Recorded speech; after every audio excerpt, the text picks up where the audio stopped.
नमस्कार, मैं Nityanand Shukla, reporter post से आपका आपकी बात आपके साथ में स्वागत है। आज हम बात करेंगे जो 13 गवर्नर का अपॉइंटमेंट हुआ है राष्ट्रपति के द्वारा। इसमें झारखंड के भी गवर्नर हैं। झारखंड के गवर्नर रमेश बैस को महाराष्ट्र ट्रांसफ़र कर दिया गया है और उसके साथ साथ में छत्तीसगढ़ के भी गवर्नर को ट्रांसफ़र किया गया है और कोश्यारी जो महाराष्ट्र के गवर्नर थे उन्होंने इस्तीफ़ा दिया था और उनका इस्तीफ़ा स्वीकार कर लिया गया है। आज हम बात करते हैं कि जो जिन गवर्नरों को हटाया गया है वो कहीं ना कहीं उनको उनके राज्य सरकारों के साथ तालमेल अच्छा नहीं था। कोश्यारी जब महाराष्ट्र में गवर्नर हुआ करते थे तो वहाँ पर महाराष्ट्र सरकार के साथ उनके 36 के आंकड़े हुआ करते थे और वो कुछ कंट्रोवर्सी में भी रहे थे।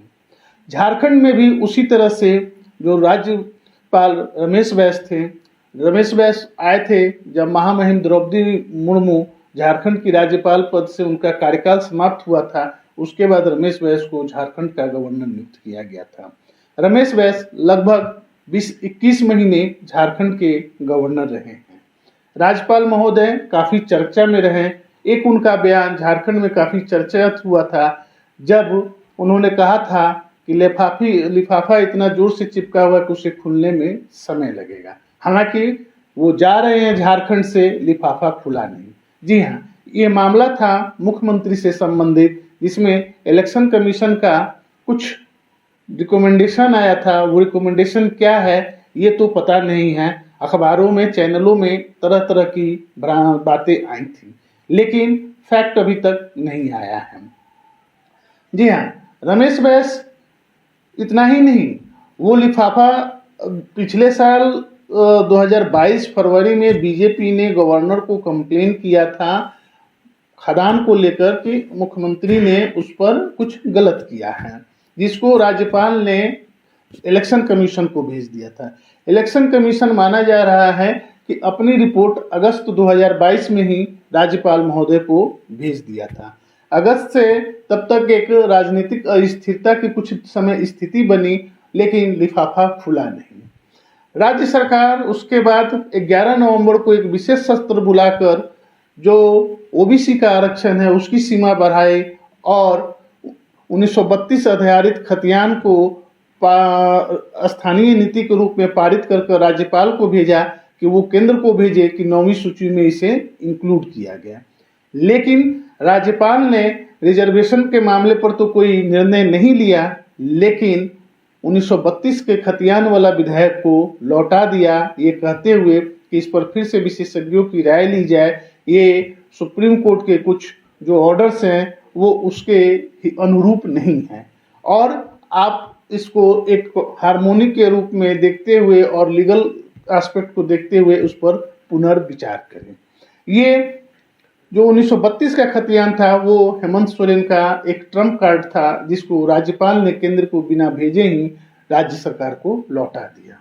तो इस पर भी बहुत सारी बातें हुई थी। ट्राइबल एडवाइजरी कमेटी के गठन को भी लेकर राज्यपाल और राज्य सरकार के बीच में तनातनी की स्थिति बनी हुई थी। ऐसे स्थिति में जब मुख्यमंत्री अभी हाल में गए हुए थे दिल्ली, जहां पर उन्होंने बीजेपी अध्यक्ष जेपी नड्डा के बेटे के शादी के रिसेप्शन में उन्होंने अपनी उपस्थिति दर्ज कराई थी और इसे कहीं न कहीं उससे भी जोड़ कर देखा जा रहा है कि मुख्यमंत्री का वहां जाना और राज्यपाल का यहाँ से ट्रांसफर महाराष्ट्र किया जाना। ये पहले राज्यपाल नहीं है जो कि केंद्र राज्य और गवर्नर हाउस के बीच में जिनके संबंध अच्छे नहीं थे। छत्तीसगढ़ में भी आरक्षण को लेकर भूपेश बघेल और वहाँ की जो गवर्नर अनुसुईया थी उनके बीच में भी काफ़ी खटपट की बातें आ रही थी। कुछ सोशल मीडिया में और मीडिया में भी बातें आई थी, उन्हें भी वहाँ से शिफ्ट कर दिया गया है। तो क्या, जबकि ये वो सरकारें हैं जहाँ बीजेपी की सरकार या एनडीए की सरकार नहीं है। कहीं ना कहीं झारखंड में जेएमएम लेड गवर्नमेंट है और छत्तीसगढ़ में कांग्रेस गवर्नमेंट है। तो मोदी सरकार क्या राज्यों के साथ संबंध सुधारना चाहती है या इसके पीछे कुछ और कारण है? लेकिन अगर जो इसमें बात किया जाए तो देखने से ये पता चलता है कि कहीं न कहीं जो राज्यों के साथ संबंध खराब थे, केंद्र की एक पहल है कि संबंधों को सुधारा जाए। राज्यपाल जा रहे हैं, जो नए राज्यपाल आ रहे हैं, उम्मीद किया जाता है कि राज्य सरकार और गवर्नर ऑफिस के बीच में एक समन्वय रहेगा और झारखंड के विकास में एक गति मिलेगी। आप देखते रहिए रिपोर्टर पोस्ट। आपका बहुत बहुत धन्यवाद।